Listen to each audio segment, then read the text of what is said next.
ver, corrobora por si acaso.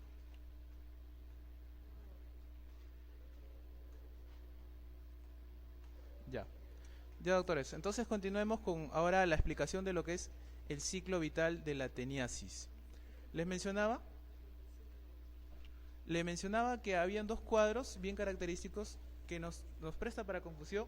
Uno es la teniasis y otro es la cisticercosis. Entonces, a ver, conceptos previos que ustedes tengan. Doctor, la teniasis, ¿por qué se producirá? Yo le voy a dar dos alternativas. La primera va a ser por la ingesta de cisticercos o por la ingesta del huevo. ¿Cuál marcaría usted? Pregunté teniasis, ¿verdad? Ahí es un poco difícil, pero si lo planteamos de la otra forma sí lo vamos a entender. Doctora, ¿la cisticercosis se va a producir por la ingesta del huevo o del cisticerco? Es todo lo contrario, ¿ya? Cuando yo te pregunte cisticercosis, no va a ser por el cisticerco, sino va a ser por el huevo. Y cuando te pregunte teniasis, no va a ser por el huevo, sino va a ser por el cisticerco. Es lo contrario. Entonces, de esa forma yo creo que ya no te vas a olvidar. Es cruzado, ¿no? Entonces, doctor, por ejemplo, hoy ya nos vamos todos a una chicharronería. Listo. Y hay un chanchito que ya ha desarrollado el cisticerco en sus músculos, ¿ya?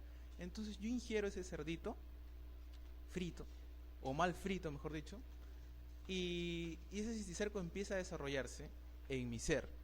¿Qué infección producirá? Teniasis. Y entonces, para que yo llegue a desarrollar una cisticercosis, ¿qué tendría que ocurrir? Ya sacamos al cerdito, ahora se queda usted solo. Tendría que secundar una autoinfección. Quiere decir que el cisticerco se está desarrollando en forma de una tenia, ¿verdad? La que hemos visto, ¿correcto? Va creciendo, sus prolótides van madurando, se van gravidizando, finalmente elimino los huevitos y yo, por mi falta de higiene fecal oral, hago ingesta del huevito y ahí que voy a secundar, ¿qué infección? Una cisticercosis. ¿Se entendió? A ver, doctora del fondo, por favor, ayúdeme a repasar este pequeño caso que hemos. Coméntelo igualito, con las mismas palabras. A ver, doctora. Punto 1. Vamos a la chicharronería. Lorena, si gusta. Ya, normal.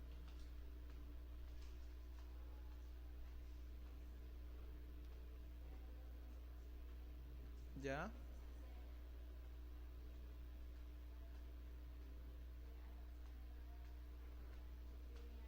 Teniasis, ya, bien.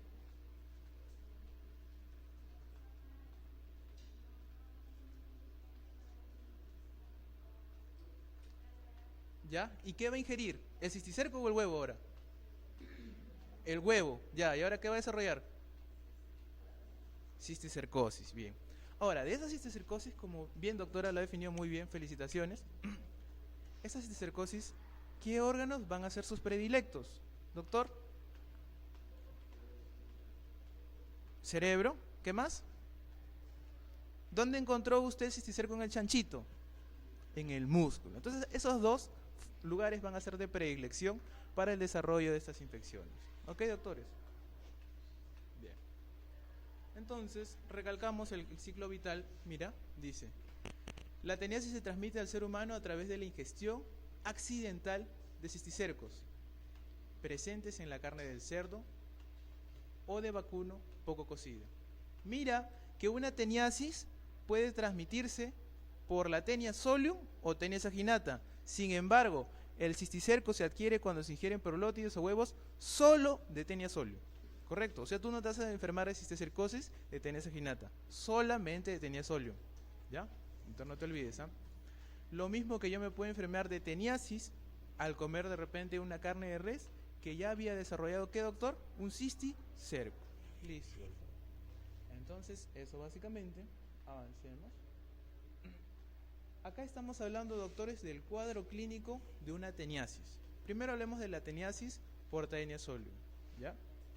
Entonces, va a producir toda la sintomatología gastrointestinal, ¿no? Puede secundar con una diarrea, un dolor abdominal, meteorismo, prurito, en algunos casos que esa tenia tienda a migrar hacia partes bajas del intestino.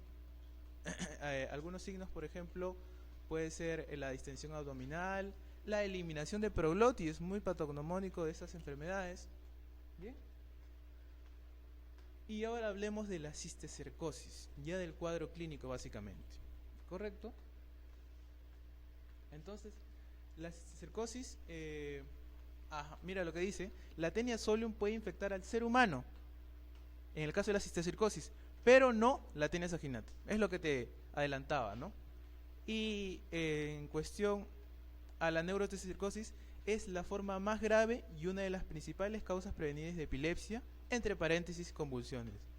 Eso se ve en nuestro medio, doctor.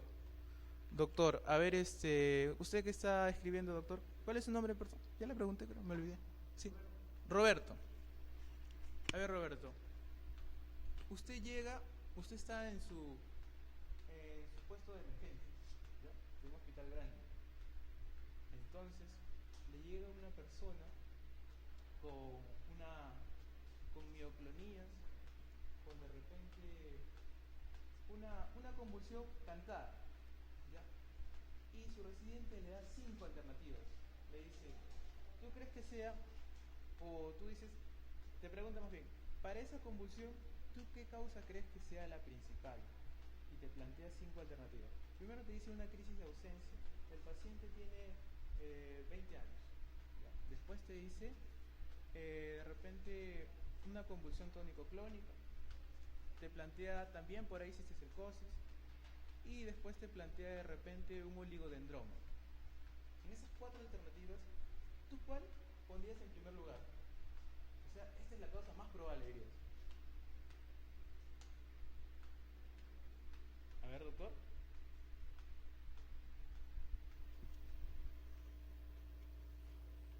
Voy a ayudarle al doctor.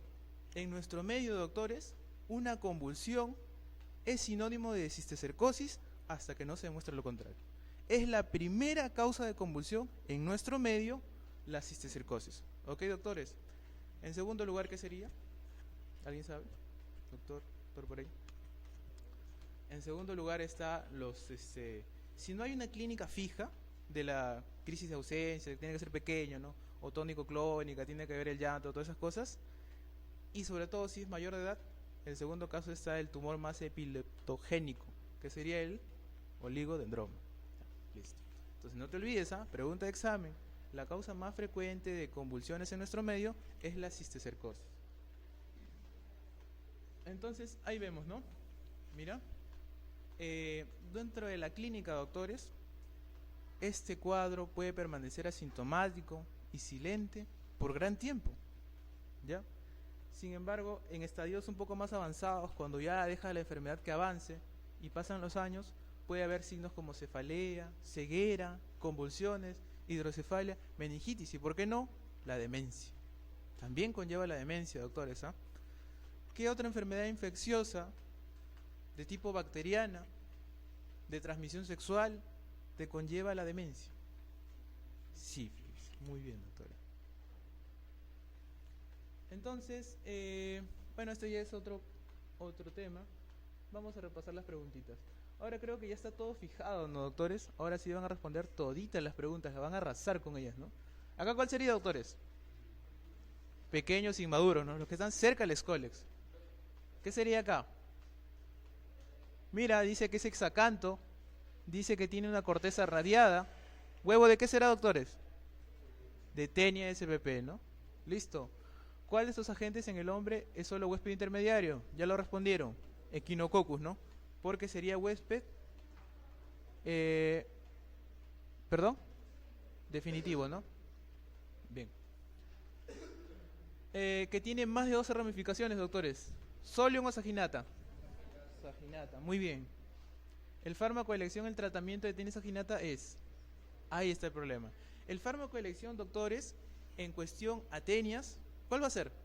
Praziquantel. Pero también se puede dar albendazol.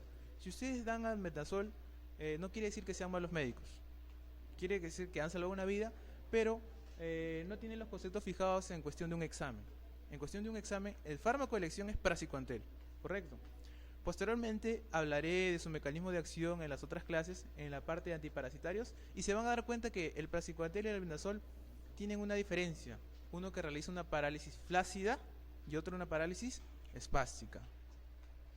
Bien, acá. Localización más habitual de la cisticercosis, sistema nervioso central. Bien. Ajá, ahí está el problema. Bien, doctores. Siempre cuando nosotros vamos a tratar las parasitosis, primero tenemos que echar mano al tratamiento médico, es decir, dar praziquantel. Sin embargo, cuando el parásito se localiza en el cerebro, es un poco, como ustedes ya lo deben saber, difícil que llegue el fármaco, por la biodisponibilidad y todas esas cosas que ustedes ya dominan en fármaco, ¿correcto? Entonces, por más que se le dé el fármaco, si la ubicación del cisticerco es intraventricular, dentro de los ventrículos, ¿me entienden? Primer, segundo, tercer, cuarto ventrículo, no llega el fármaco en esos casos, y en esos casos sí se tiene que proceder al tratamiento quirúrgico. Ya tiene que entrar a tallar lo que es el neurocirujano para poder sacar este cisticerco. ¿Entendido? Entonces, cuando la ubicación sea intraventricular o intraventricular, perdón, el tratamiento va a ser quirúrgico, doctores. ¿Ya? Es por eso que ahí la alternativa, ¿cuál sería? C. Bien. Entonces avancemos. Nuevamente, doctores, pasamos a otro temita. Aprendizaje basado en problemas. A ver, doctores, ¿quién me da la respuesta de ese problema? Registro en mano.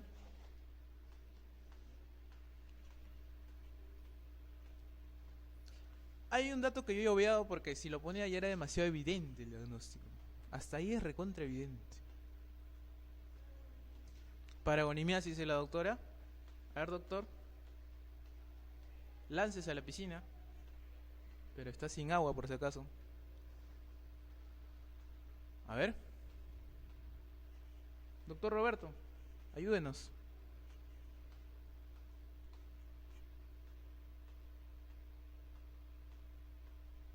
¿Ya? Listo. A ver, comencemos a desarrollar. 47 años de edad. Tos, con expectoración, blanquecina, con ollejos. O sea que hay unas membranas por ahí. Sabor salino, dolor abdominal, que de repente me está sacando del cuadro, ¿no? Disnea, grado 2. ¿Qué más? Adelgazamiento, vibraciones vocales, disminuidas, obviamente, ¿no? No me dice si son disminuidas o aumentadas. El murmullo sí está disminuido. Biometría hemática 12.000 y eosinófilos 6. Entonces, doctores, todo me está apuntando a un cuadro respiratorio. Pero por la semiología, que me hablan vibraciones vocales, debo entender que hay algo de agua en ese pulmón, ¿no? Hay algo de agua en ese pulmón. Y además esto, mira, los eosinófilos 6%. ¿Ya? Me está vinculando una parasitosis y un cuadro pulmonar. Entonces, ¿qué parasitosis vincula? De las tenias. Echinococcus, ¿verdad? Echinococcus granulosus. Bien, mira, ahí tienes la radiografía, un poquito para que te ubiques. ¿Ya? Entonces estamos frente a un cuadro de equinococosis. Entonces, de acuerdo a esto respondo. Ahí está esa pelota que se ha abierto luego de la extirpación quirúrgica. Entonces hablemos de eso. Bien, dice, el huésped definitivo del Echinococcus granulosus es el perro. Bien. Tenía el perro. La localización más común del quiste diatídico es hígado, pulmón, dice, están en duda, ya. Después, el manejo ideal del quiste diatídico es a ver, ¿cuál? Albendazol. ¿Pero cuál? Hay varias que vinculan al albendazol. ¿Solo albendazol? ¿Cuál, doctores? ¿Cuál marca? ¿Solo albendazol? La A, dice Carlos. Bien, ya veremos. Bien, entonces comencemos con el parásito. El parásito es una tenia pequeña, ¿ya? A diferencia de la tenia solium y tenia saginata que pueden tener varios proglótides, esta tenia solamente tiene 3, ¿ya? Cuenta con un escólex, un proglótide madura, una madura y una gravia. Solamente 3 proglótides, ¿ok? Y dentro de ella va a contener sus huevitos, ¿correcto? Echinococcus granulosus. que en este caso van a contener entre los huevitos, ¿qué será? Un Scolex, ¿verdad? Para poder desarrollar un nuevo parásito. Bien. Entonces conozcamos algo del ciclo biológico de esto. A ver, alguien que me pueda resumir brevemente. A ver, doctora Melissa, ¿podría ayudarnos por favor en el ciclo biológico? De lo que usted recuerda.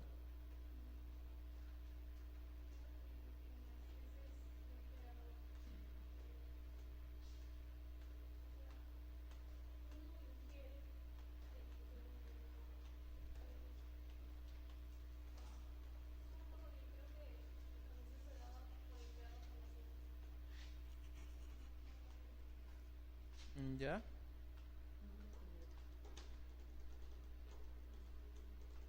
Bien.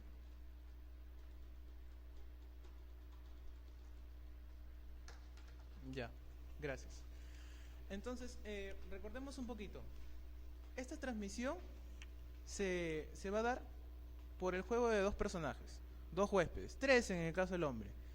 El perrito va a ser el huésped definitivo y el ganado, ya sea ovino, vacuno, caprino, especialmente el ovino, va a ser el huésped intermediario, tanto como el hombre. Van a ser huéspedes intermediarios. ¿Y cómo se va a producir, doctores? Por ejemplo, una vez que la ovejita muere, estando infestada, ¿ya? Con el Echinococcus, el perrito va a coger las vísceras y se las va a comer. Y al comérselas, nuevamente va a desarrollar el parásito. El perrito muere, o también deja sus heces, y la oveja va a pasar a ingerir esas heces contaminadas, o ya sea la carne de este animal contaminado que es el perrito, y así va a ocurrir un ciclo. Entonces, ¿en qué momento es que participa el hombre? El hombre participa, doctores, cuando este perrito deja sus deposiciones o juega con el hombre, y en ese momento es que le transmite esto, que es el cisticerco, por decirlo así, el cisticerco o el huevito del Echinococcus. Entonces, el hombre ingiere eso y al ingerirlo va a desarrollar la infección. Entonces, pasa por el tracto digestivo hasta llegar aproximadamente a nivel del duodeno y por mucosa intestinal, por circulación portal, perdón, va a llegar hacia el hígado, y el hígado va a ser el primer lugar donde este parásito se va a situar. Es por eso que la localización más frecuente va a ser hígado a nivel mundial. Sin embargo, en nuestro medio varía. En nuestro medio es a nivel pulmonar. Es por eso que la clínica tan vertida que tenemos en relación a hiatidosis pulmonar. ¿Listo? Una vez que está en el hígado, tú sabes que por venas suprahepáticas van a llegar a la vena cava y ya llegan a circulación menor, de ahí pasan a la circulación mayor, y es por eso que pueden llegar a los pulmones. Al llegar a los pulmones se sitúan ahí, se enquistan y empiezan a desarrollar ese hidátide. ¿Listo? Ese es más o menos el ciclo biológico. Ahora, doctores, si no lo entendiste, en dibujitos animados, un poquito menos animados, ¿ya? Los huevitos del Echinococcus granulosus se transmiten ya sean por heces, ya sean porque este perrito muere y la ovejita se lo come, y la ovejita muere y el perrito se lo come, y así un ciclo, hasta que por ahí entra a jugar el hombre con el perrito y se infectan con esos huevitos. Ese es el ciclo del Echinococcus granulosus. Doctor, ¿por qué yo hago tanta incidencia en esto del Echinococcus granulosus? Porque siempre van a tratar de agarrarte, doctor. Vas a llevar echinococcosis en parásito, vas a llevar echinococcosis en infecto, vas a llevar echinococcosis en clínica pulmonar, vas a llevar echinococcosis en cirugía. Todo ese camino te van a tratar de agarrar de una entre una. Yo he tratado de hacer un buen resumen de todo eso, de esa experiencia que he tenido hasta cirugía, y es por eso que vamos a incidir más que todo en esta tenia. Bien. Entonces ahora hablemos del quiste hidatídico, ¿ya? Que va a ser la otra parte. El quiste hidatídico es cuando el parásito va a formar como una cubierta protectora que le va a servir a anidarse dentro de los tejidos. Este quiste puede anidarse en cualquier tejido del organismo, ¿ya? Pero tiene por preferencia, como tú ya sabes, el hígado, más o menos 90%, pulmón más o menos 15%, y otros tejidos como puede ser riñón, peritoneo, más o menos 10%. Esto en la estadística mundial, pero en nuestro medio ya sabes que lo más predominante es el pulmón.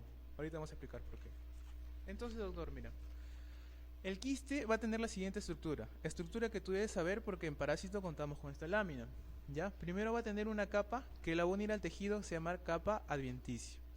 Después va internamente, de adentro hacia afuera vamos avanzando, va a contar con una capa laminar y después con una capa germinativa. La capa germinativa va a ser esta verde que ves acá, mira. Va desarrollándose las vesículas poco a poco, mira. Poco a poco. ¿Qué contienen dentro de la vesícula, doctores?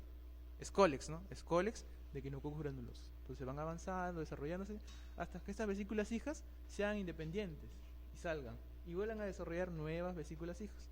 Y así sigue todo un ciclo. Entonces, doctor, este es un quiste o un hidate altamente tóxico. Es por eso que hay que tener mucho cuidado en el momento de hacer su resección quirúrgica.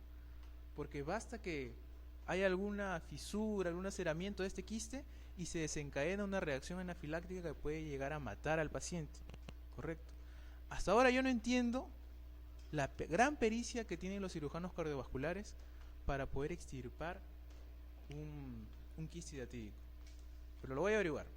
Porque tú te pones a imaginar cómo el cirujano cardiovascular puede lograr extirpar el quiste llevándose un pedazo del pulmón en sala de operaciones sin que caiga o sin que se deprima la función respiratoria, sin que entre shock. Es toda una proeza.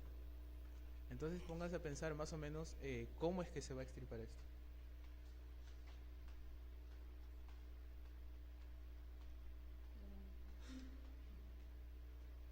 A ver, doctores, un ratito. Ustedes, como nos ha dicho el señor, ¿le harían biopsia a una persona que sospechan de quiste hidatídico? La biopsia está contraindicada. Una vez que tú punchas un quiste hidatídico vas a romperlo.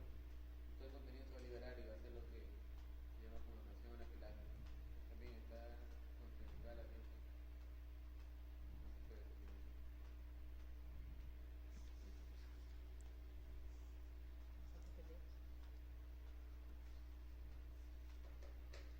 Ahora, también ha dicho algo importante. En el mundo, la primera parte donde se ubica es hígado. ¿Y en Perú? ¿Qué dijo? ¿Por qué? La explicación vamos a continuación. Sí. Es más que todo por la ubicación geográfica, doctores. En primer lugar, va a ser por el hombre andino. Hay una hipótesis, ¿no?, de que el hombre andino tiende a que haya una filiación porque el parásito asciende hacia los pulmones, ¿ya? Por la gran capacidad torácica, la falta de oxígeno en la altura. ¿Y el hombre andino con quién lo vinculamos? Con la gran crianza de ganado, ¿no?, que tiene el hombre andino, sobre todo en Junín, en Puno, en esas zonas. Entonces, como se relacionan esas cosas, es por eso que el parásito del Echinococcus granulosus en nuestro medio tiende a ubicarse más en pulmón. Bien, entonces recordemos un poco de los huéspedes, ¿no? Huésped definitivo, huésped intermediario, todas esas cositas que hemos estado viendo. Ya. Ahora vamos a hablar de la epidemiología. Como te mencionaba, estos parásitos van a prevalecer más que todo en situaciones donde se críe bastante ganado, pero sobre todo el ganado de tipo ovino, como te dije, oveja. Es por eso que en la imagen has visto una oveja, no has visto una vaca, no has visto un caprino, ¿correcto? ¿Ya? Y ahí están las estadísticas, ¿no? Las estadísticas lo dicen. Más que todo predomina en ¿dónde? En Junín, en Lima también, porque como ustedes saben, Lima tiene parte sierra, donde también se cultiva bastante ganado. Bien. Y acá es lo que te decía, mira. Estas son las estadísticas que menciona, mira. Los ovinos, de todo el ganado, bovino, ovino, porcino, caprino, auquenio, el que más se vincula con esta infección va a ser el ganado ovino, mira. Casi 2.000 casos, 2 millones de casos. Bien, doctores. ¿Y por qué se produce? Mira, porque el perrito abajo se está comiendo las vísceras de ese ovino contaminado, ¿ya? Y así sigue un ciclo. Y sobre todo esos perritos andinos, ¿no? Esos que parecen peluchitos, ¿no? Esos que son pastores, ya, eso sobre todo se comen las heces. Bien. Situación epidemiológica mundial. Como te mencionaba, la localización hepática más o menos es un 70-90% y pulmonar 10 a 15%. Y otras localizaciones como puede ser riñón, cerebro, corazón, hueso, músculo, etcétera, 10% de los casos. Ahora vayamos a las estadísticas de nuestro medio. En nuestro medio la localización más frecuente va a ser pulmón, correcto, seguida de la hepática. Ahora, dentro del pulmón todavía tenemos que definir qué localización exacta. Doctor, ¿pulmón derecho o izquierdo? Derecho. Lóbulo superior, medio inferior. Inferior. Usted solamente use su lógica por continuidad. Si las venas suprahepáticas, donde es la primera estación, están en el lado derecho del hígado y por acá sube a circulación, lógicamente va a haber una relación por ahí, ¿no? Obviamente que no sube así de hígado a pulmón, ¿no? Tiene que entrar al corazón y seguir todo el ciclo, ¿no? Sería ilógico pensar así. Pero más o menos esa es la idea para que tú generes una mnemotecnia. Y quistes únicos, ¿ya? Ahora eso de quistes únicos y múltiples va a depender más que todo del género, de la especie. Como ustedes saben, hay un Echinococcus granulosus típico y hay un Echinococcus granulosus multilocularis, ¿no? Este multilocularis va a producir, como su mismo nombre lo dice, quistes en varios lugares, ¿ya? No va a ser unilocular. ¿Bien, doctor? Y a la pregunta que ustedes hacían mención, ¿por qué es la predominancia de que haya más equinocosis pulmonar que hepática en nuestro medio? Elliot propone que dicha diferencia se debería a una modificada fisiología del hombre peruano de altura, ¿ya? Esa es la relación más o menos. Y también está en relación, como les reitero, en la crianza de ganado de este mismo hombre. Bien, por si acaso estadísticas, por si dudas que de repente es una diapo falseada por ahí, ¿no? Bueno, estadísticas que no son tan actuales, solamente están extrasadas 50 años nada más, ¿no? Como puedes ver ahí, la primera localización en relación a pulmón, hígado y otros, un total de casos, 267 casos, va a ser de pulmón. Igual allá en los totales también va a arrojar lo mismo, ¿no? De pulmón. Listo. ¿Ya? Ahora vamos a actualizarnos un poquito, ¿ya? Doctor, esto en verdad no debería ser así, en verdad debería ser una cita en Vancouver, ¿correcto? Pero por cuestiones de tiempo lo hemos puesto ahí. La idea que tratamos que te lleves es que es un artículo original, ¿ya? Que evidencia la teoría que estamos planteando, ¿correcto? Entonces, este artículo sacado de una revista que menciona que la diatesis hepática se ha hecho una revisión de casos en los cuales, mira, la predominancia de estos casos, de la misma forma en el Perú, va a ser la pulmonar. Sin embargo, otras un poco menos prevalentes, la hepática, la peritoneal y en el vaso, solamente 1,5%. Bien. Ahora hablemos del cuadro clínico, doctores. El cuadro clínico. Estamos todavía hablando de la ediosis pulmonar. Posteriormente hablaremos de la hepática, ¿correcto? Bien. Entonces, dentro de las manifestaciones clínicas, primero tenemos que diferenciar un quiste simple de un quiste complicado. Tú, la clínica que está en tu mente, yo imagino que ya has estudiado el tema antes de llegar a clase, que has hablado de la vómica, has hablado de repente de la tos, de la disnea. Todo eso se produce cuando el quiste se ha roto o ya es un quiste complicado. Cuando es un quiste simple, doctores, generalmente el paciente torna asintomático, ¿ya? Y solamente es un hallazgo radiológico de rutina, en que por ejemplo se estaba tratando de otra cosa y por ahí notó que había una imagen susceptible de un quiste, entonces empiezan a hacer los estudios, todas esas cosas. Pero generalmente no produce clínica, ¿ya? Y había mencionado en su texto cuánto es que crece el quiste por año. Aproximadamente 1 centímetro, ¿ya? Más o menos 1 centímetro por año, ¿no? ¿Es así? Bien. Entonces, cuando el quiste ya se ha roto, es decir, ustedes saben que esto se va a enquistar en el parénquima pulmonar, ¿verdad? Donde están los alveolos, los bronquiolos, todas esas cosas. Entonces, conforme vaya ganando espacio, vaya creciendo, va a empezar a erosionar esos alveolos, va a empezar a romperlos y entonces se va a abrir hacia los bronquiolos. Y es entonces donde va a suceder toda esta clínica, doctor, la tos, la vómica, la hemoptisis, que a continuación vamos a empezar a definir.